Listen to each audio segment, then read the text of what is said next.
Included in the 2020 Inc. 5000 list and boasting a 3-year growth rate of over 200%, Wana Brands is the #1 cannabis edibles company in the U.S., with more dollars sold than any other brand. We had a conversation with the company's CEO about their commitment to diversity and inclusion and how they plan to support other cannabis leaders on their journeys to create a more inclusive industry. This is Inclusion Conversations with Wana Brands CEO Nancy Whiteman. Christy, thank you so much for having me. I really appreciate it, and I'm delighted that we're going to have this opportunity to chat. And I guess I have the honor of kicking off with the first question.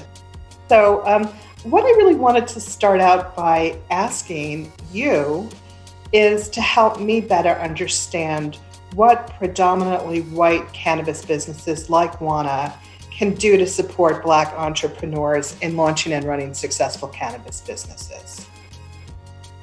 Well, thank you, Nancy. That's a really great question. And it is so appropriate for our conversation, because a lot of what Wana Brands is doing and even our relationship is an example of, I guess, one of the first things and the best thing to do when, as a predominantly white organization that's wanting to do their part to help more people of color come into the cannabis space and to become more inclusive, it's really about finding out what their needs are. And a lot of times, we can't get to that without having conversations like the one that we're having. I think one of the things that happens a lot in this industry is that there are people who have really great intentions most of the time. And they decide that, hey, I'm going to get out. We know that there are some discrepancies in the industry and we want to make a difference. And then they make these efforts without necessarily talking to the people who have the experience that they're trying to affect, right? And so that's why, that's one of the things I tell our readers all the time. It's like, it's our responsibility too, as Black business owners, as Black entrepreneurs, to be open and to be receptive to these conversations, because we know they're not easy to have. And it takes a lot of authenticity. You have to be very brave to even begin to have these types of conversations. And so just like what we're doing now, the information that we're going to be sharing during this conversation, I think is the best way to get started. And then aligning yourself with those groups or organizations that can help you relay your message to the Black business owners. So what I'm really hearing, I think, is we start by listening and learning and getting educated and not being assumptive about what people need. Right. Yeah. I would say that's the best way. And it's almost just like with anything, I think when it comes to unfortunately, when it comes to like race or cultural differences, oftentimes we find that we're a little bit more reluctant to do some of the research or some of the outreach that we would do had the situation been different. So if I, as a Black business, was trying to get into another industry where a lot of other Black people were, then I would most likely go to a Black person and ask them, hi, how did you do this? You got to see it to be it. How did you have the success? And I think it's the same way when it's cross-cultural. When I, as a Black person or a Black business, want to know how the best, gummy manufacturer in North America is operating her business, then creating that opportunity to have the conversation, to ask those questions, and then for you, as you are now, being receptive to that. That's what it's all about. It's just about breaking down those walls, opening up the lines of communication, and everyone just being open to receive and to give, that information and the content that's necessary.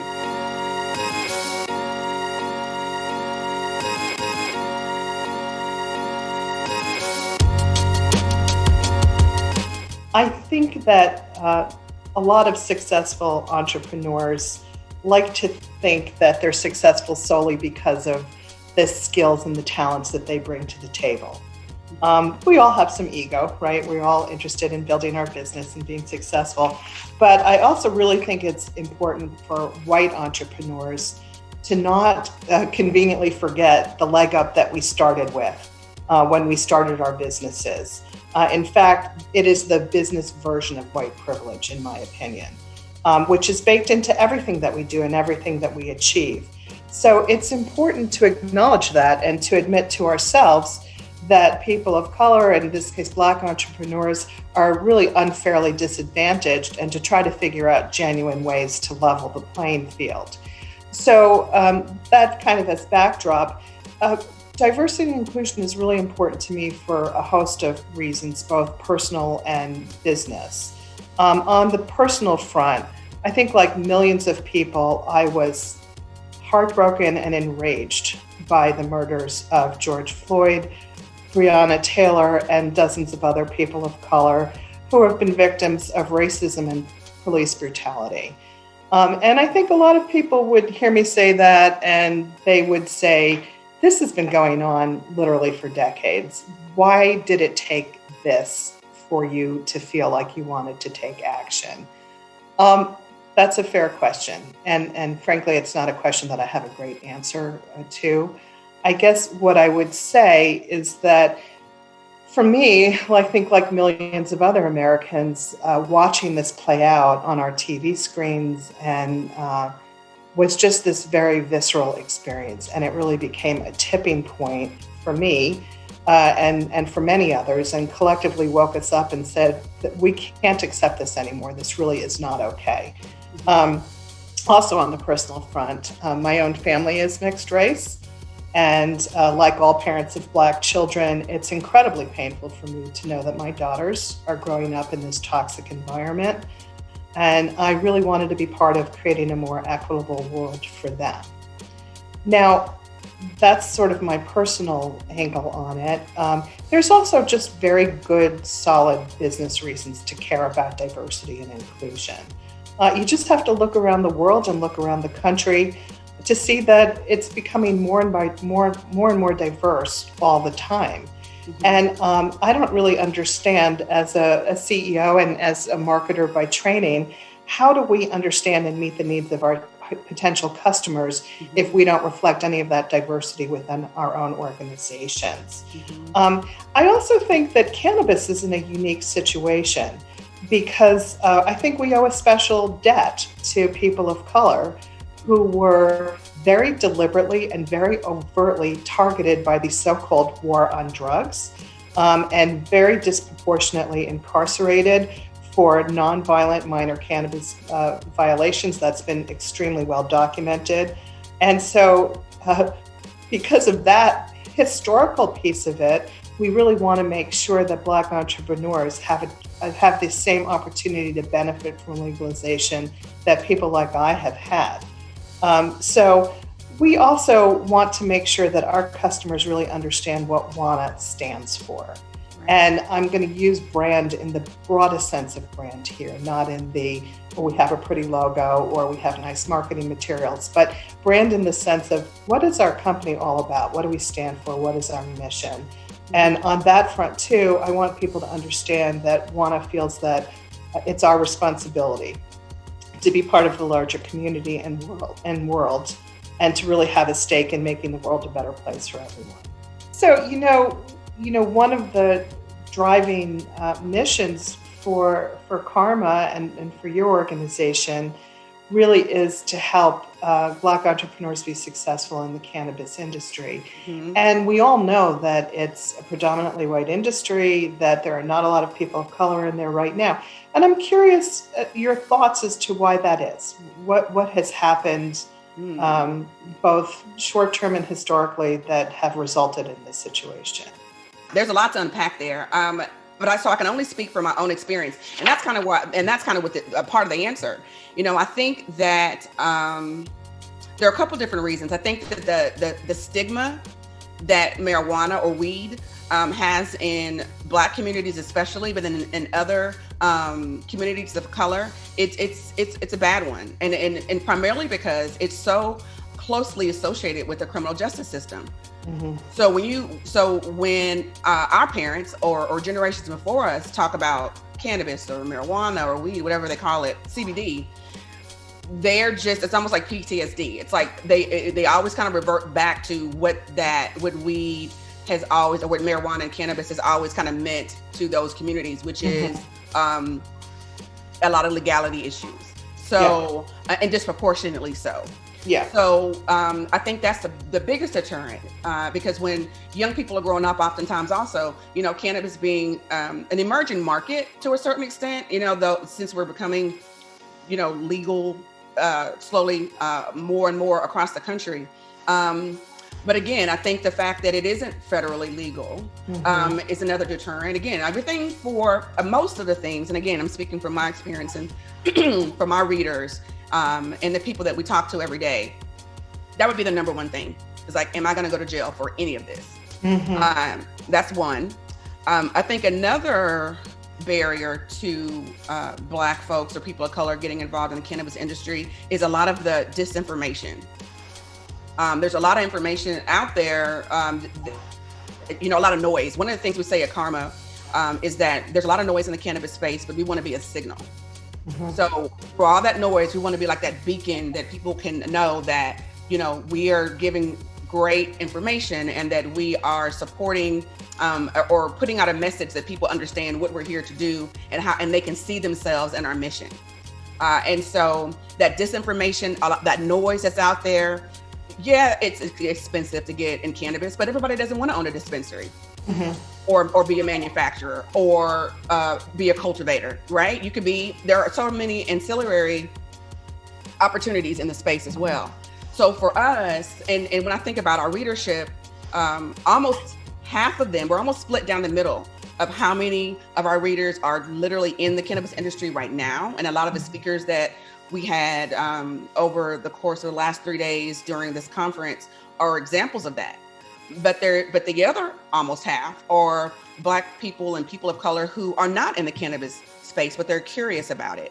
And again, going back to the signal, and as a startup ourselves, we're tuning that signal to make sure that we attract as many people of color, Black entrepreneurs and professionals into the space as possible. So we kind of want to put out the information in a different way.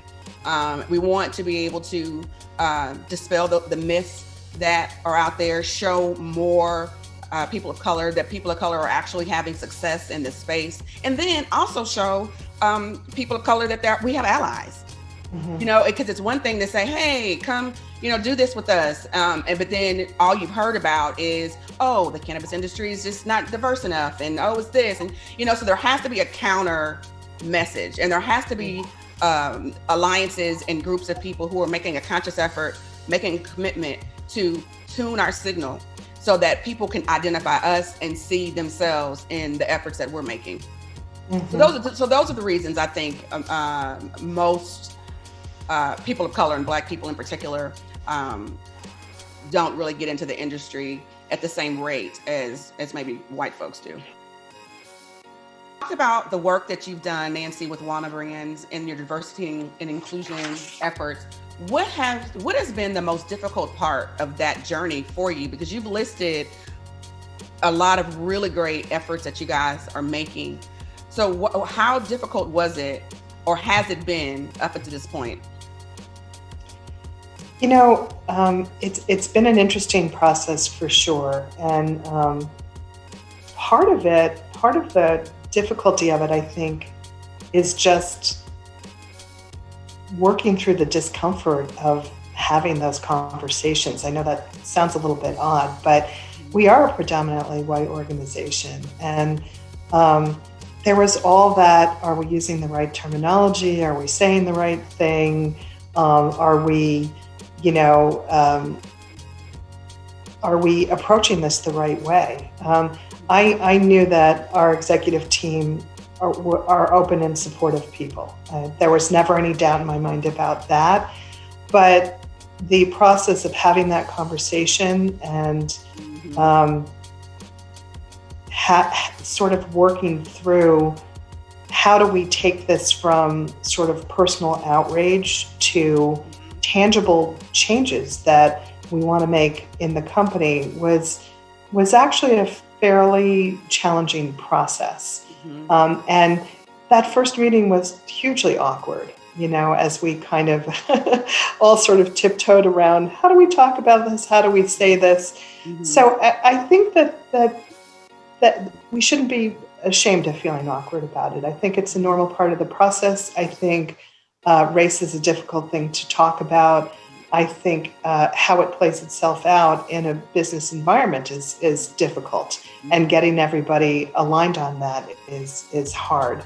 And that really was one of the reasons why we decided to do the Cannabis for Justice website, is because we thought, if this is hard for us, it's probably hard for everybody. So let's see if we can shortcut this a little bit for people. But it's also one of the reasons that we were really excited to partner with you and to be part of Karma Media and to be part of this conference, is to really work with the people who actually know what they need, much more so than we do, and to take direction, to ask questions, to take direction, to learn, and that's really what makes it easier and also more rewarding and hopefully more effective. It's both parties. It is, we have a responsibility as Black professionals to be receptive, to be open to mentorship, criticism sometimes, no matter who it's coming from, and just being able to focus on, what your end goal is, and leveraging all of our relationships, not just the ones who make us comfortable, not just the ones that are easiest, because I think oftentimes, what they say, if it's worth it, you'll work for it. And so I think that has a lot to do with what we're talking about now in these conversations. So I thank you for your time today, Nancy. This has been great. Thank you. Thank you so much. I'm looking forward to this just being the beginning of the conversation. Agreed. Yeah.